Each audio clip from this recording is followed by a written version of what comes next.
दरम्यान नागपूरच्या हिंसाचारग्रस्त भागामधल्या मशिदींमध्ये मोजक्याच नमाजींच्या उपस्थितीमध्ये नमाज पठण केलं जात आहे। संचारबंदी बघता नमाज पठणासाठी मशिदीमध्ये येऊ नये अशी भूमिका विविध मशीद कमिट्या आणि समाजामधल्या जबाबदार लोकांनी सुद्धा घेतली आहे। आमच्या प्रतिनिधींनी इथला आढावा घेतलाय, आपण बघूयात। नागपूरच्या चिटणीस पार्क परिसरामध्ये सोमवारी हिंसाचार झाला होता आणि त्याच्यानंतर आजपर्यंत या संपूर्ण परिसरामध्ये संचारबंदी आहे।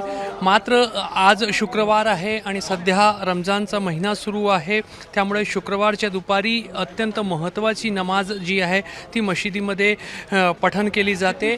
आणि चिटणीस पार्कची जी मशीद आहे तुम्ही दृश्यांमध्ये पाहू शकता की त्या ठिकाणी दुपारच्या नमाजची वेळ झाली तरी फारसे नमाजी जी है ते पहुँचलेले नहीं है।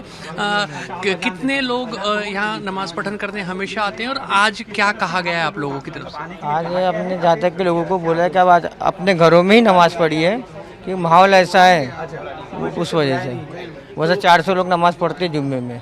जुम्मे में 400 लोग नमाज पढ़ते हैं, लेकिन आज कितने लोग? आज 7-8 जो भी आज है 10 लोग।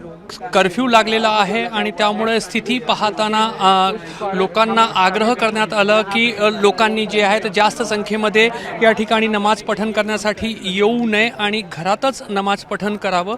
आणि तोच जो आग्रह या ठिकाणी व्यवस्था पाहणारे जे लोक आहेत आणि जे इस्लाम धर्माचे जाणकार आहेत, समाजातील जे जबाबदार लोक आहेत, त्यांनी जो एक आग्रह केला होता त्याच अनुषंगाने नमाज पठण करण्यासाठी मोठ्या संख्येने लोक जे आहेत ते मशिदीत येत नाही आहे।